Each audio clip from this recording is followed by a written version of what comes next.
Welcome to Empowering Plans, a show dedicated to identifying waste and undue expense in the health benefits industry, discovering ways to maximize benefits while minimizing costs, and empowering employers, administrators, and consultants to emphasize, once again, the benefit in benefit plan.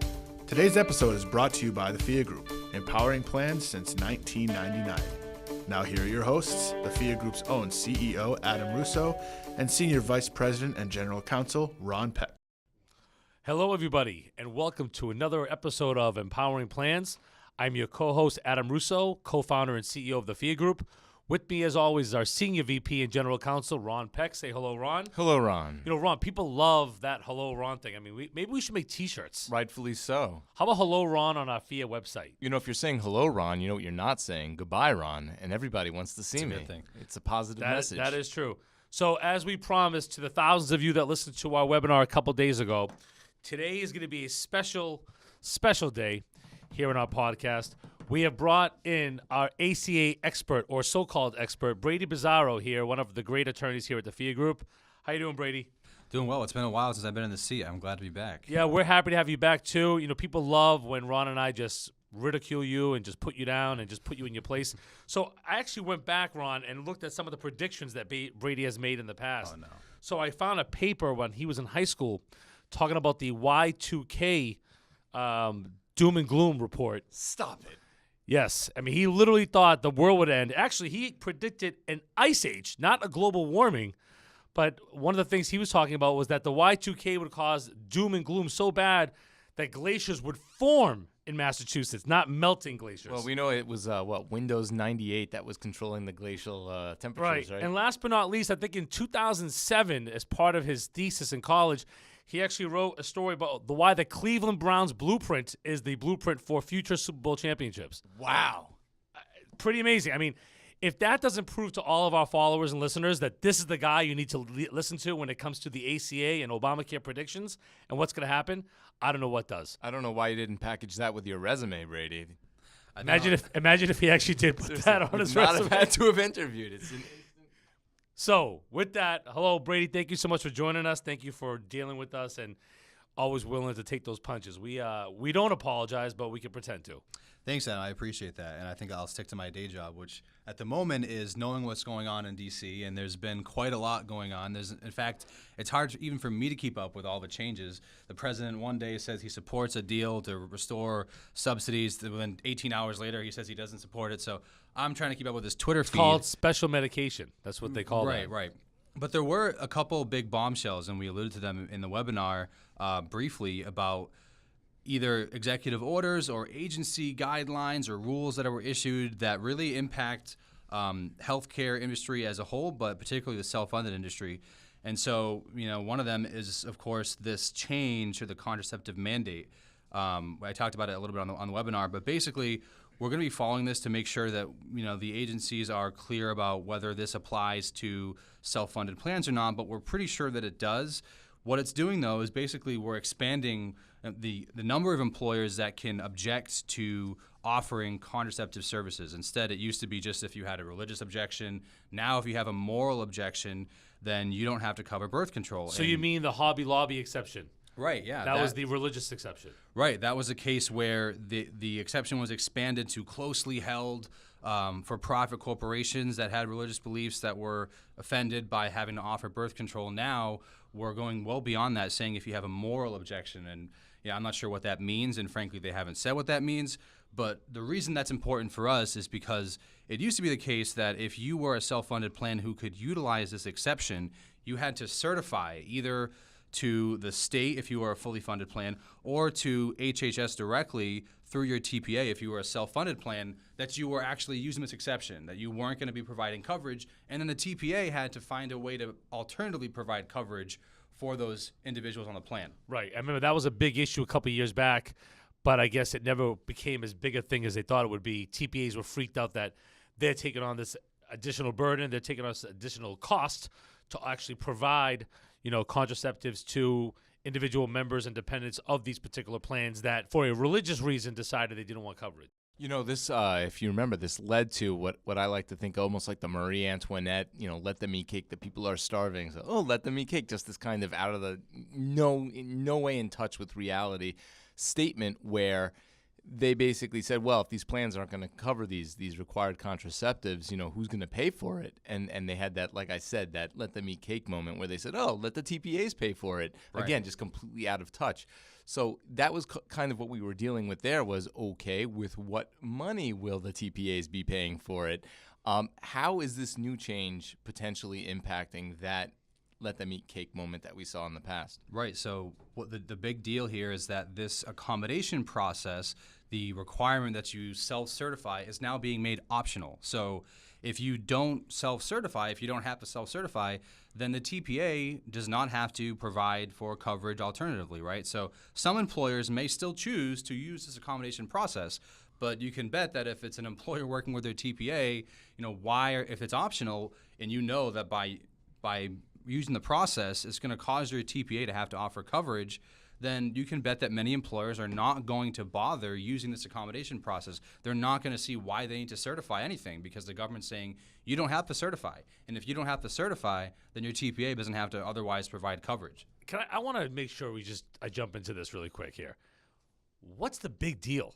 At the end of the day, right, how is any of this affecting the crazy increases we're seeing in premium, in costs, with accessibility, affordability? At the end of the day, this is about birth control, right? It's almost like Allen Iverson with this is about practice, right? Yeah. I mean, this does not do anything at all to solve any of the problems that we have in D.C. Am I wrong about that, Brady? Is it almost like smoke and mirrors here? I mean, what are we talking about? No, you're right. It's not. This is not going to be addressing healthcare costs in any general or any important way, frankly. But this is an important issue to some employers, right? That's what it comes down to. And politically, of course, there's a constituency that is does not want to provide birth control coverage, and there's this battle that's been going on in the courts for a number of years, and this is going to help some of those employers now have more options to object. And for our industry, it's going to result likely in TPAs and employers not having to cover these services. Adam, I think you bring up a good point, which is that, frankly, what we should be doing is the TPA and the plan should be working together to identify the big cost drivers and knock them out. And what this did, in my opinion, it actually took the employer and turned them against the TPA and the TPA against the employer, because you have an employer who says, well, I have a religious objection, so I'm not going to provide coverage for this, let's admit it, not really that expensive coverage. And then the TPA says, well, if you don't pay for it, then we're going to have to pay for it, and we don't have any money to pay for it. We don't collect premium for that, so you need to cover it because we're not going to be able to afford it. And it literally turns them against each other. But in essence, every employer is paying for it because just part of a TPA's admin fee. If they're good at hiding it in the fee, yeah. Sure. Right, you just find a way to hide it. But, Yeah. I mean, at the end of the day, if you're an employee and you work for an employer who has a religious or moral objection to covering birth control, I mean, that employee could just go work somewhere else. Or buy it on their own, right? Yeah. Right. I mean, they could find another job, right? I mean, that's another reason why the whole point of why health benefits were enacted in the first place. As you all know, when World War II ended, all the GIs came back.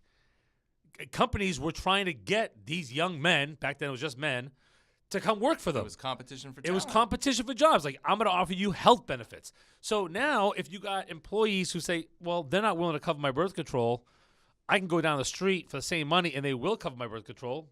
And the economy is doing really well right now, as we're noticing. Unemployment's down.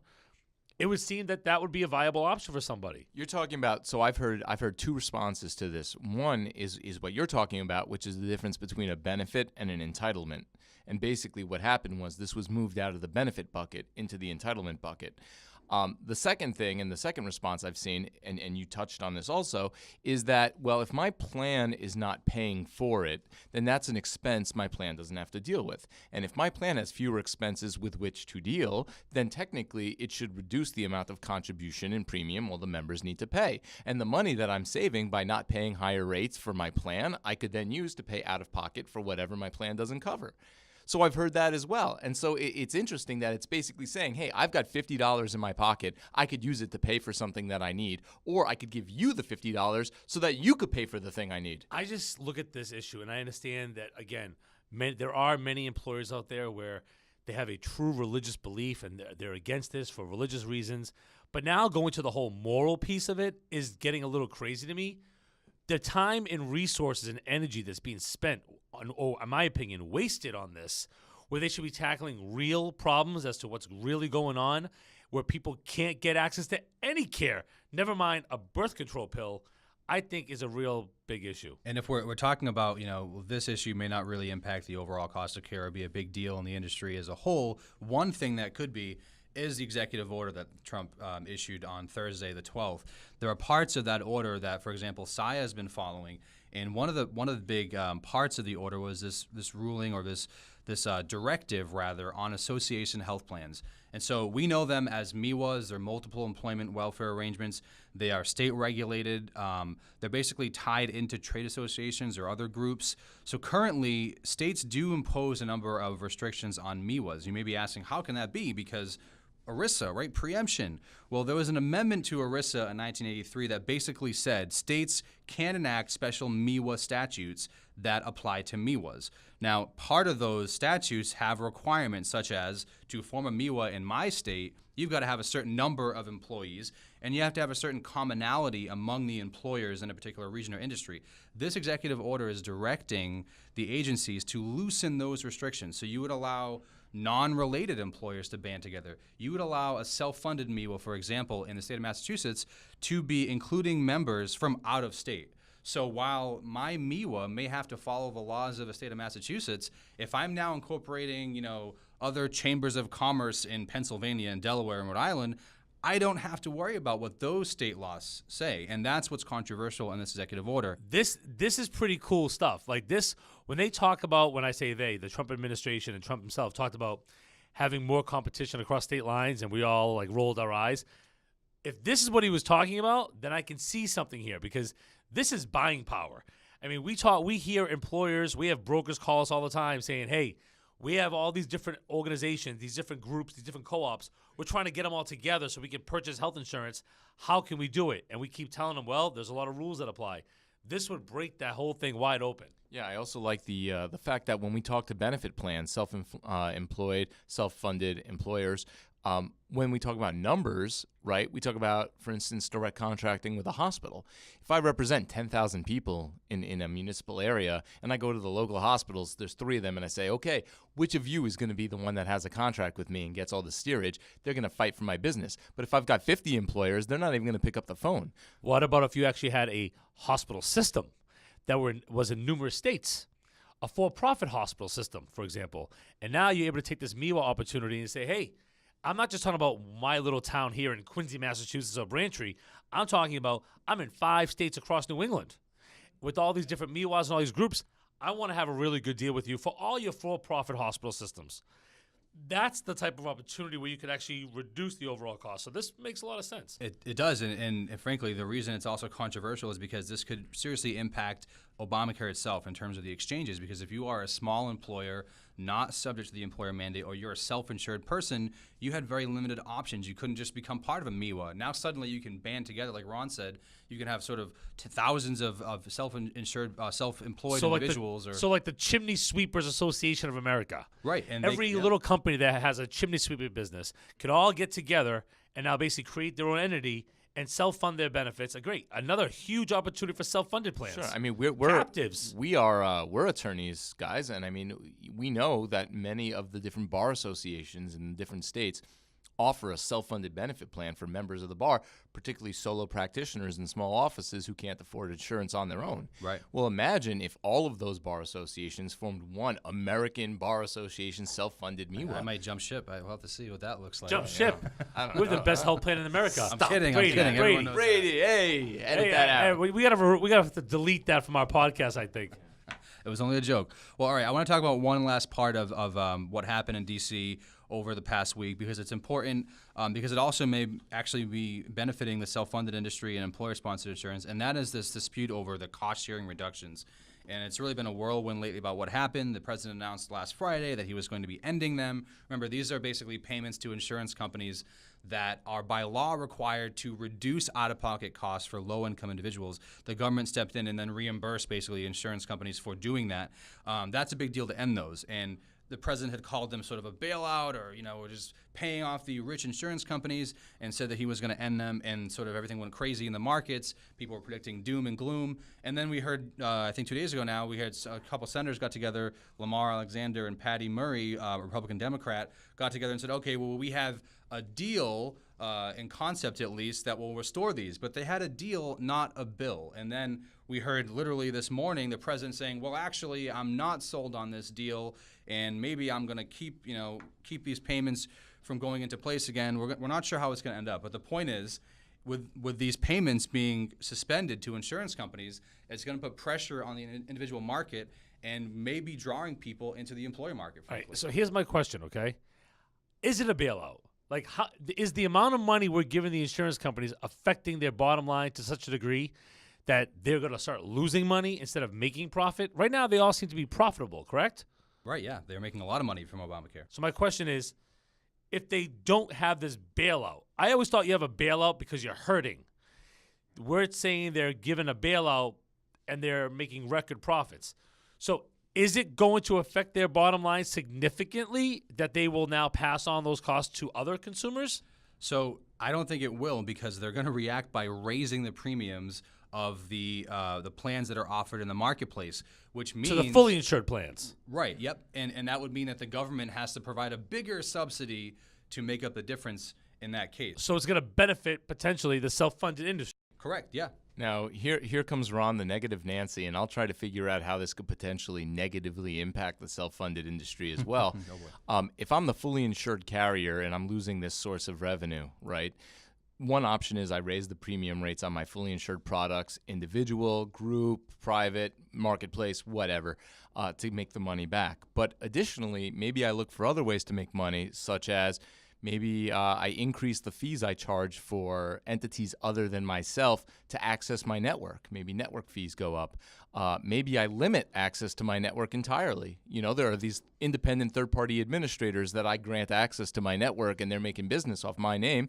Well, now I need those lives to come join my policy to make up for my losses. So you know what? You don't have access to my network anymore. I could pull the plug on that, and all of your customers become my customers. Hey, this is a lot of great stuff. Obviously, as you all know, we have to keep this podcast to a tight limit in regards to time, but it is prediction time.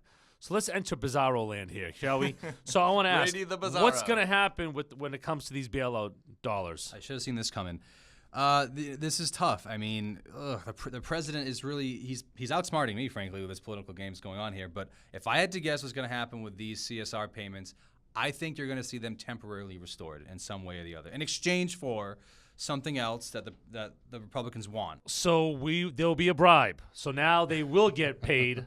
They'll get paid these bailout dollars. That's what you're predicting. That's my prediction. So what you're saying is Brady is implying that our government is corrupt and people Just are so everyone bribing knows, each other. Brady All right, is- Brady said it. Didn't say that. Just so everyone knows, Brady is right now wearing a Bernie Sanders for President 2016 T-shirt. He's feeling Come the on, burn. that's not true. He's though. feeling that burn. Well, that's all the time we have for today. Next week, we will have Jen McCormick here to talk to us about the flagship plan doc, the best practices. We'll be back on the plan again, talking about exclusions and definitions. On behalf of our special guest, Brady Bizarro, my co-host, Ron Peck, my name is Adam Russo, and again, thank you for empowering your plans.